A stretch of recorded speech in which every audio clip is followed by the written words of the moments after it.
Thank you. Thank you so much.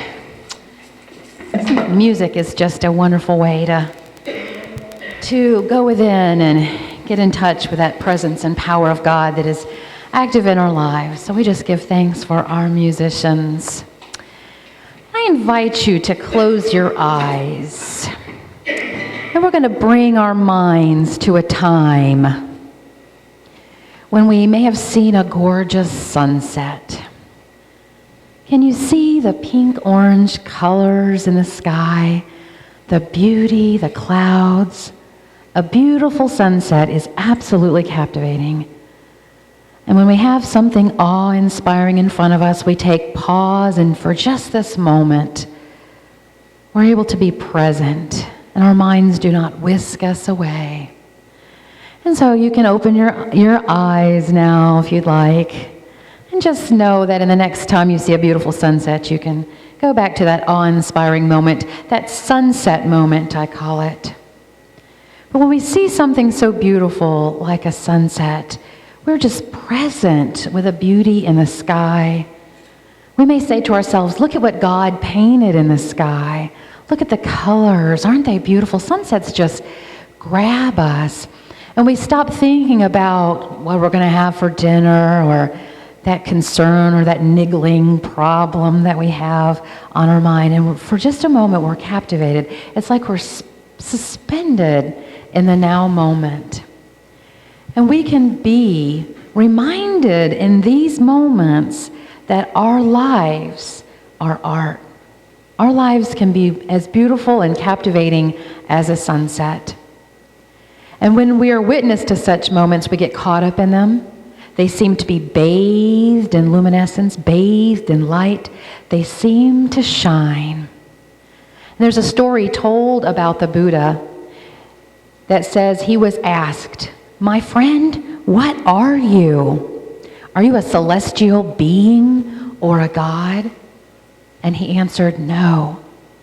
"Well, then what are you? Some kind of magician or wizard?" And the Buddha still answered, "No." And the man finally asked, "Well, then what are you?" And the Buddha responded with, "I am awake." We've all heard the story, or perhaps you haven't, about the story of Buddha's awakening. Perhaps on his awakening journey, he saw a sunset. Who knows? It could have happened that way, that he saw a sunset, saw that captivating beauty, and saw the beauty in the now moment, and realized that every moment can be that beautiful. And when we are focused in the now moment, truly, we are awake. And the word Buddha means the awakened one. And unity, we know that we are unfolding into the Christ presence. We're unfolding into being the Christ. And truly, we are also unfolding into being a Buddha, an awakened one. A door seems to open up in these moments. A door to another dimension that has a spiritual reality that is imbued with the qualities of God. And during expansive moments like these, we sneak a peek, a glimpse into the eternal realm. And if only for a brief moment in time, we come home to our true self, our true nature. For that is who we are, that aliveness, that awakeness, that carries with it the peace that passes understanding, compassion, wisdom, love. And if you've ever had anyone be really present with you, truly listen. Perhaps you remember their eye contact, or their voice, or the warm touch of their hands, or just the way that you knew that they were really listening to you, then you've had those awake moments. And I bet you've also given those same moments to others, been present with them, and you share a deep and sacred experience of God in those moments. What if we had more moments like that? I'm an extrovert and a very chatty and creative person. I'm always got projects going on, so sometimes it can be really easy for me not to be in the present moment because I'm always planning my future. I'm planning my ordination party or some teleclass I'm going to be leading, or maybe a retreat or something fun. But what about this moment, right here and right now? What if we had more moments, more awake moments? Well, Julia Cameron, the author of The Artist Way, believes that we can, and she shares in her book, The Artist Way, she says, God is an artist, and so are we. We can cooperate with Spirit. Our creative dreams and longings come from a divine source. So we can create more sunset moments. I think I've coined a new term, sunset moments.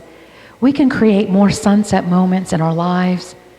And there is an urge of Spirit within us that is always awakening us to be more of who we are, helping us tap into those God qualities within and helping us to be more awake, alive, alert, and enthusiastic, to quote Charles Fillmore, to be more awake in this now moment. Spirit empowers us to design our lives, to live our lives as if they are art, to co-create our lives, something worthy of being framed and put on display. Have you ever thought of your life as being something worthy of being framed and put on display? Well, we know that our lives are displayed for all, but do we ever frame it and think of it as art? Our lives are art. And we know that one way that we can do this is by using the power of our imagination, which is one of our 12 powers inherent within us that Charles Fillmore, co-founder of the Unity Movement, taught. Imagination is the ability to image, picture, conceptualize, envision, dream.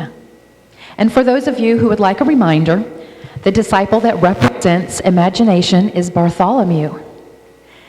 He represents positive thoughts held in mind, and the corresponding color is light blue. You know, I was told to wear purple today for Kansas State, for your team, because the team is doing so well. But I had already picked out light blue to go with imagination, so the color is light blue, and the location for this power is right between the eyes. We can think of the power of imagination as the third eye. You've probably heard that term, which enables us to see beyond what we normally see in our lives.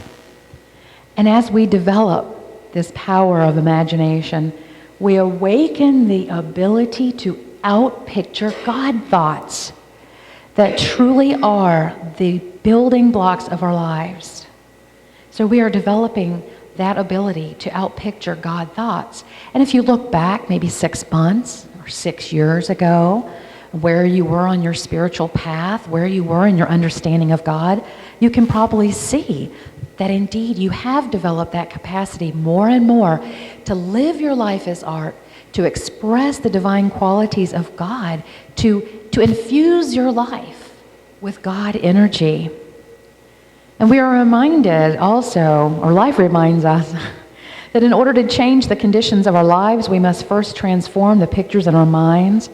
And so if we don't like the circumstances of our lives, often we can change them by building new images with our inner eye, our third eye, by going within and using our brain for a change, using our brain for a positive change, using that faculty of imagination. And as these pictures in our lives change, our bodies change, our careers and work, the way we express ourselves in relationships outpictures differently. Our imagination has tremendous power.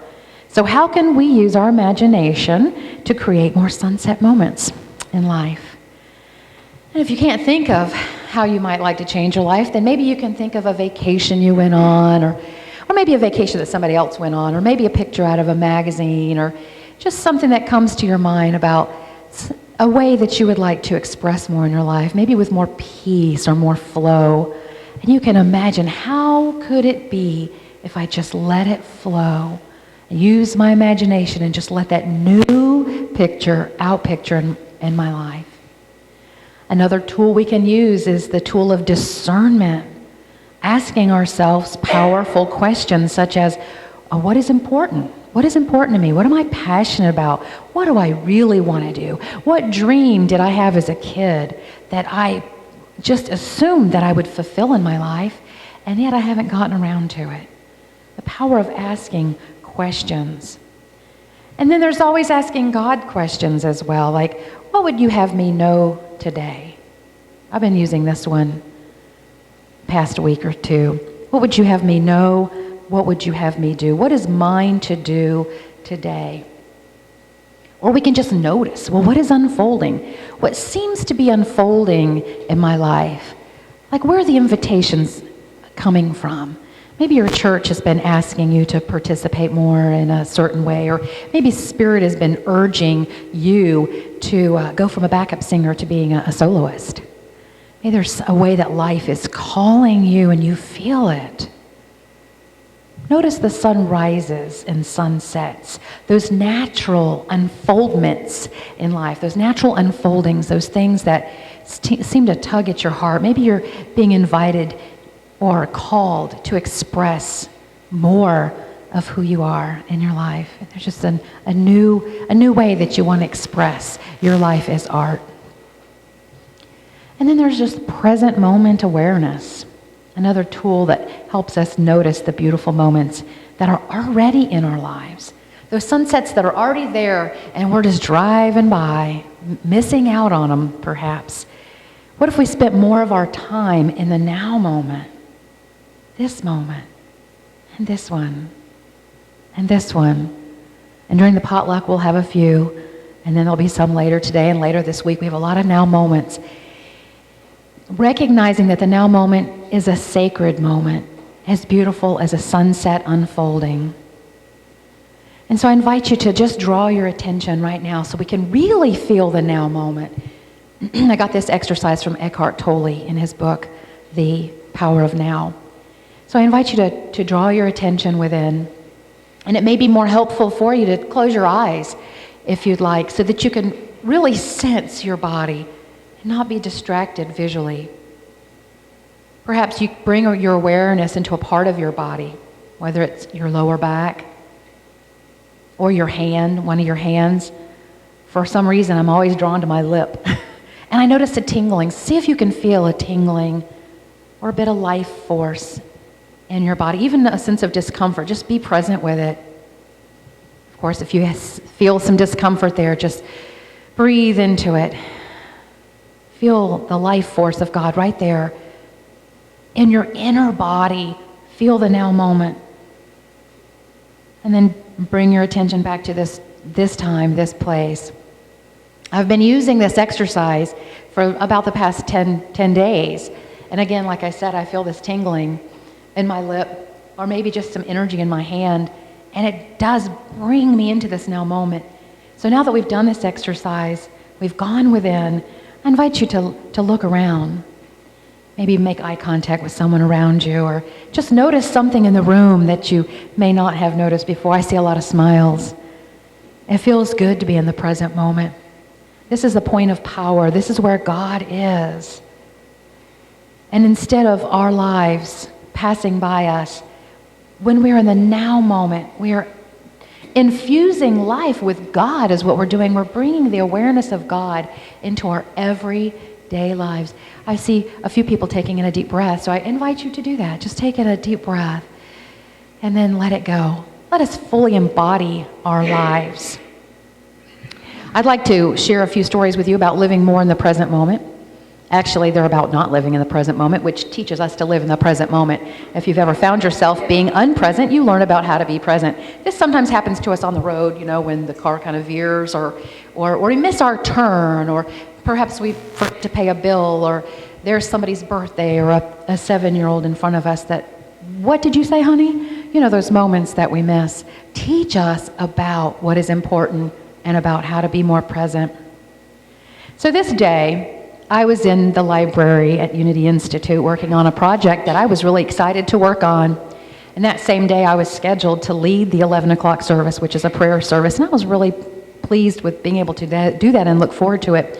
But the whole time I was in the library, I kept thinking, wow, I can't wait till I get to the Silent Unity Chapel. I can't wait till I'm leading that service and wonder how that's going to unfold and who's going to be there. And the project that I was working on, I couldn't have been very present because I was split. I was bilocating. They say you can't, but I was. I was in another location. I was already in the Silent Unity prayer service. And so then I walked over to where the prayer chapel is and sat down to lead the service. And I started thinking, I wonder who's going to be at lunch today. I wonder what they're serving today. I wonder what the vegetarian option is. And, I wonder what I'm going to do after lunch. And so that really it really grabbed me. It really spoke to me that I wasn't enjoying these things that I really wanted to enjoy. When I was in the library, I wasn't in the library. I was in the Silent Unity Chapel. When I was in the Silent Unity Chapel, I wasn't in the Silent Unity Chapel. I was in the inn eating lunch. So let us be right where we are and enjoy this now moment. We have a lot of reminders. Life gives us a lot of reminders.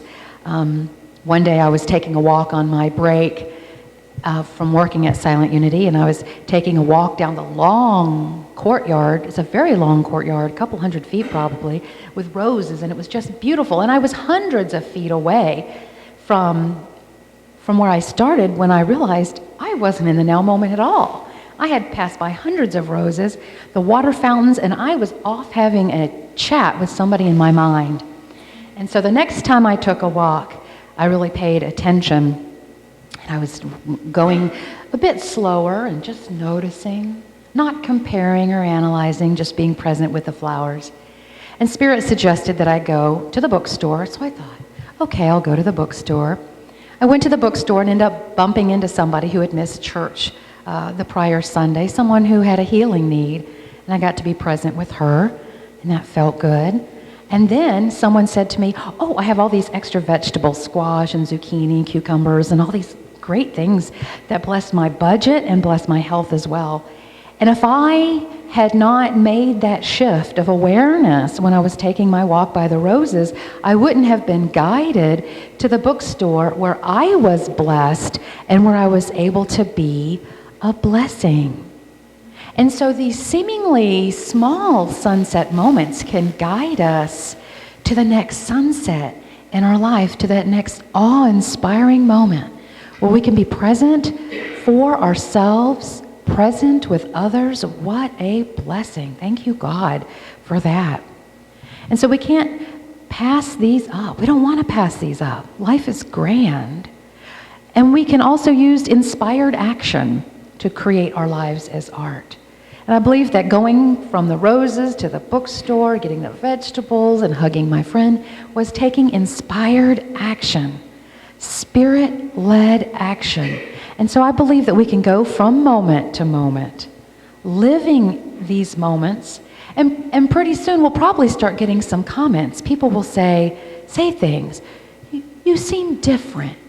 There's something about you. You've got a glow to you. Or they'll thank you so much for being there for them. You'll start to get feedback, and you'll start to enjoy more of life's moments. So we want to keep our attention on the present, for life is truly a gift.